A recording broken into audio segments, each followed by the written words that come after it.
मुझी फैमिली जे चार माण्हुनि जा क़त्ल थिया। मुंहिंजी वालदा, मुंहिंजी भाभी, मुंहिंजो अदो और मुंहिंजी अदी जो जॾहिं क़त्ल कया न त अदी मुंहिंजी झोली में किरी पई।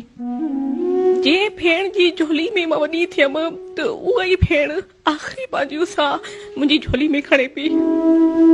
असां हेॾा मजबूर हुयासीं कि कोई असांजी मदद करण जे लाइ बि न पहुचे।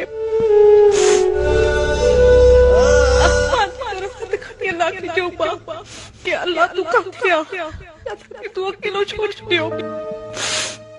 जो इन ज़ालिमनि असांखे अकेलो ॾिसी करे असांजे मथां ज़ुल्म कयो। हर साल असांखे लाशा खणाइनि असां ज़ालिमनि खे सज़ा ॾियराईंदा। मूंखे पाकिस्तान जी अदालतनि ते यकीन आहे कि मूंखे हिकु ॾींहुं इंसाफ़ मिलंदो, छो जो मूंखे ऑनरेबल सुप्रीम कोर्ट में मुंहिंजी काफ़ी मदद थी। अपोनेंट सारा जेका कल्प्रेट्स आहिनि, जेका अक्यूज़्ड आहिनि, उहे गिरफ़्तार थिया और मूंखे हाणे बि यकीन आहे कि मुंहिंजा बयान वीडियो लिंक ते वरिता वेंदा और उन्हनि खे सज़ा मिलंदी।